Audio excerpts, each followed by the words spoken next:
Hey guys, welcome back to Albus Strain. இன்னைக்கு நம்ம வந்து ஸ்டோரி வீடியோ தான் பார்க்க போறோம். வாங்க வீடியோக்குள்ள போலாம்.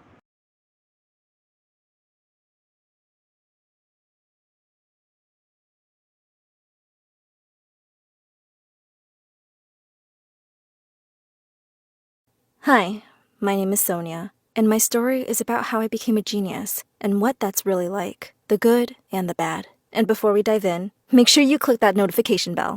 Otherwise, you never know what kind of juicy stories you might miss out on. Alright then. So there I was at my boyfriend, Samuel's, baseball game. It had already been a super intense match, and this was the final stretch.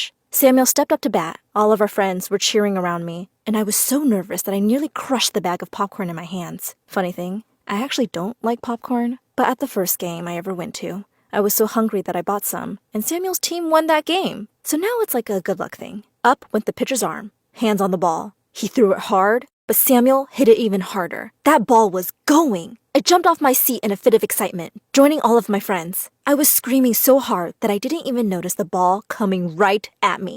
Then, out of nowhere, one of Samuel's best friends snatched the ball with his ready-to-go glove right in front of my face, stopping it from smashing into me. But he bumped me while making the save. And while the ball landed softly in his glove, my head crashed hard onto the concrete steps below. Next thing I know, I'm in the hospital. Cords attached to both arms, something strapped over my face. I looked around the room, and there were cards, flowers, and balloons everywhere. Something was different from that very moment I woke up. But it felt so subtle that I almost didn't even recognize it. The simplest way to put it for those who wouldn't understand is that I was more in touch with reality, more with it. I noticed every little thing, every detail. Everything just made sense, like it never had before. Life was like a math equation, complicated, yet logical. It was peaceful. I decided to allow myself to adjust for a few days and just observe everything that was going on around me. I pretended to be asleep while my many friends and family members filtered in and out to visit. What I noticed from those visits was interesting in itself. I could see very clearly for the first time that my parents were not actually happy together. When they spoke, they never made direct eye contact, and they always had something very snippy and passive to say to one another. There was no real love or connection. I wondered why they had stayed together all those years. And then there was Samuel. He came to visit many times. To the outside world, you would think he was the most caring and devoted boyfriend ever. But the outside world didn't see the way he would smile into his phone from time to time, and only when a very specific sound would alert him of a new message. I knew right away. He was clearly cheating on me. And I'd seen that smile before, for months even. This wasn't something new. Any other time in my life, these realizations would have broken me, but now, I didn't seem to mind at all. I obviously wasn't going to let it continue with Samuel. No. I had way too much self-respect for that. But it just didn't affect me.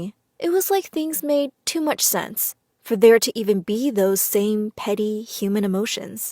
After a few days of observation and playing asleep, I decided to wake up. I figured the most convenient way to do it would be when many people were there to minimize the number of phone calls that would need to be made. So, when my parents, Samuel, and 2 other friends were all in the room, hanging out and talking, I opened my eyes, slowly. You know, I had to sell it. Samuel was the first to rush up to me, the very loyal boyfriend that he was. He picked up my hand and asked if I could hear him. Yes, can you hear me? I asked, very clearly. Maybe too clear, because he looked a bit confused. Everyone did. Yes, he responded. Sonia, I'm so happy. Samuel, I'm sure you will understand why I'm breaking up with you right now, I said, cutting him off. Won't you? Wait, you're breaking up with me right now? He asked, now totally confused. Yes, and you understand why, of course. No? I asked. He played dumb. Sonia, where is this coming from? Is this about the hit? Listen, I'm so sorry. You have to know I didn't mean to. I couldn't help but roll my eyes as I cut him off again. Not the game, Sam. You're cheating on me, right? Now, the whole room was completely still. Sonia! He started, clearly overacting that he was in shock. Why would you even think such a thing? Give me your phone, please, I asked calmly. Of course he refused, so I tried again. If you have nothing to hide, then give me your phone. To no surprise, he still wouldn't, and then he started to make a scene which alerted 2 nurses into the room. It was clear that nothing more would come out of this conversation. He refused to leave. I asked the nurse to please take him out for my sake. As he was being walked out, he turned around, looking at me with some sort of hope. You played a good game. I don't think he knew if I was talking about cheating or baseball at that point. It didn't matter. He turned to keep walking, and that was that. It was at that moment that something clicked inside of me. I had known Samuel was cheating on me, just by mere observation. I then realized that I could manipulate just about everything around me to have the life I'd always wanted. It would be easy, but it needed, though, to be tested. But I had to be careful. These doctors had no idea what was happening with me. It was a good thing in a way. It doesn't take a genius to realize that if my smarts were exposed now, I'll end up in a testing facility with machines hooked up to my body going from one experiment to another. I needed to be careful, but I needed to test the potential extent of my abilities. I decided to test my new abilities with my English teacher, Miss Eriks. I wanted to get her to move our upcoming test, not because I didn't know the material. Actually, quite the opposite. While I was studying for the test, I found out that I could memorize even the hardest pieces of literature simply by scanning through the book. I just wanted to see if I could get her to do it. I noticed she's a dog lover, to the point of obsession. And, at this point, I had discovered that the best way to manipulate is to work with people's emotional attachments, their point of weakness. So, before class on the day he needed me to be there with him when they put him to sleep. Naturally, she understood my sentiments here. She told me how deeply sorry she felt, and that I would be able to retake the test when I returned. But that's not what I wanted. Miss Eriks, how would you feel if you were putting your dog down and the whole world just kept on going, as if nothing was wrong? She looked into my eyes, and a vein started to pop in the middle of her forehead. I had struck a chord. I worked up some tears as I continued. If it's not too much to ask, Miss Eriks, and maybe it is, but most people wouldn't understand what it's like to love a dog so deeply. But all I ask is that we take this class period as a moment of silence for Fido and all the other dogs who never got that recognition.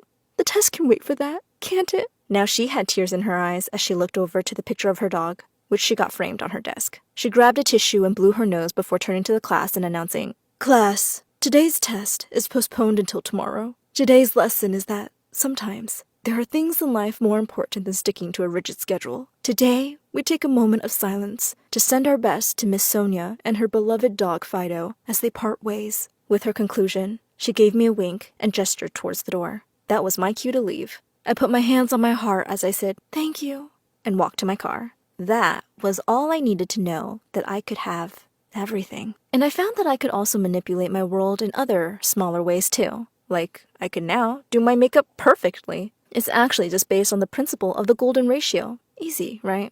And I was able to pick up any musical instrument and play it like I had been practicing since childhood. Just about anything and everything came easy for me. By my senior year, I had attracted a lot of attention. Teachers had prompted me to take an IQ test and, to no surprise, I scored as a genius. Because of that, all of the different school clubs wanted me to become a member. Other kids wanted me to be their tutor or join their study groups. And my parents and teachers were all so excited and proud, but I really didn't care. It just was what it was, and I was already wrapped in manipulating them all anyways. Plus, I no longer had any time to waste on experiencing those emotions. I could clearly see what they did to people, leaving them vulnerable to manipulation and all. Easy prey. I just knew that feelings were the ultimate trap. For years, I manipulated the world around me with no issue at all. And during those years, I had a ball doing it. I talked my parents into buying me a new car, got front row seats to sold-out games, and free airline tickets around the world. Life was sweet. But like anything else, even that eventually got boring. I wanted something bigger and better, something new, a challenge. I wanted fame. So one night as I was sleeping, and at the same time solving an incredibly challenging math problem, an idea came to me. I would manipulate my way into getting on the biggest talent show in the country. With all of my new skills, I knew that I could have a very good chance of winning. And that would be the beginning of my fame and will give me the exposure I needed. I worked hard on crafting the right plan. I made several phone calls and sent emails, all to the right people who I knew would talk to the right people. And voila! One day I got the call. They wanted me to audition for the show. If I was still indulging in primal human emotions, I would have felt nervous when I was facing such a large crowd and those judges, with those spotlights hitting me. But instead, I just felt ready to show them why I should win. I brought 4 different instruments out on stage and played them all to create a new remix for a popular song at that time. I knew by the looks on the judges' faces that I already had it in the bag. But that wasn't all. While I was playing the song, I told each of the judges exactly what they were thinking. Again, it just takes serious observation. I even managed to expose one of the meanest judges as a softie. I don't think he was happy about that, but he couldn't deny it. That sold them. I was on to the next round, and the next, and the next, until I won the whole thing. That was the closest I had felt to excitement since my injury. Although, maybe it was more like feeling a sense of accomplishment. By the end of that whole journey, people all over the country knew who I was. I couldn't even go grocery shopping without somebody recognizing me. And everybody would say the same thing. Oh my goodness! You're Sonia from America's Got Talent! Can you tell what I'm thinking now? Everyone, that is. Until I met Ryan. One day, I was in line for a bagel at my favorite deli when a guy behind me tapped me on the shoulder. It started off like all the rest.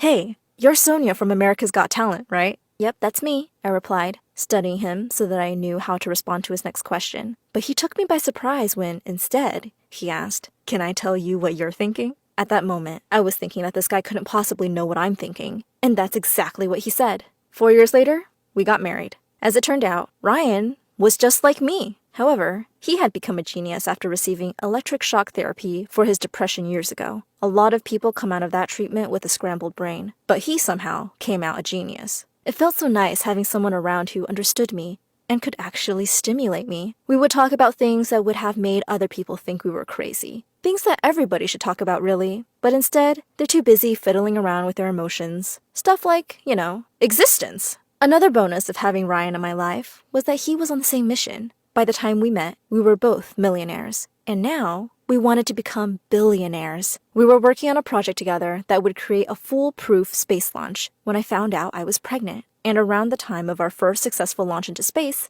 our daughter, Sasha, launched herself onto Earth. For the first decade of her life, as harsh as it sounds, Sasha felt like a bit of an inconvenience. She demanded a great deal of attention, as all kids do, as well as emotional support, and, well, neither Ryan nor I had much patience nor empathy for those emotions. We did what we had to do in order to make sure that Sasha was taken care of. She had a good life, by most standards. We lived in a mansion, had beautiful cars and things. She could have anything she wanted, and she had a very lovely nanny, who spent more time with her than either Ryan or I ever did. Who has time for that anyway? Most of my days happily consisted of work. By the time Sasha was 5 years old, not only had Ryan and I accomplished our dream of becoming billionaires, but we also were now ruling the world with our science labs and tech companies. Our companies were known and used by everyone, and we had enough influence in the world to do whatever we wanted. We were literally on top of the world. And still, I wanted more. But one day,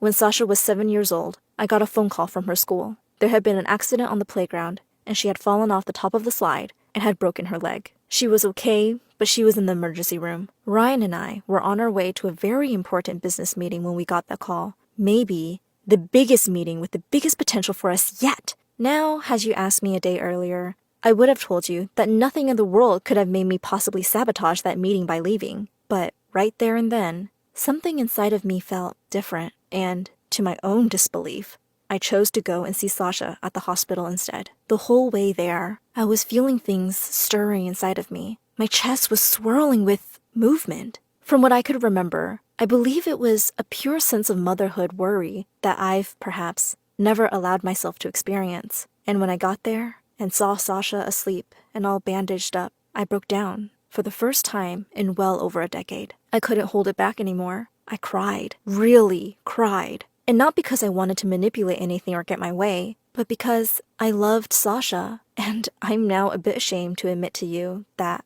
I had never really felt that love before that moment. It was right there and then that the most important lesson I'd ever learned hit me, and that's saying a lot as a genius. Money and fame mean nothing, not in the grand scheme. There will never be enough to satisfy you, ever. Only authentic, loving connection and lived knowledge, which some would call wisdom, bring true value to life. In that hospital room, holding the hand of my sweet, beautiful daughter, I finally felt like the wealthiest person in the world. Like and share, subscribe.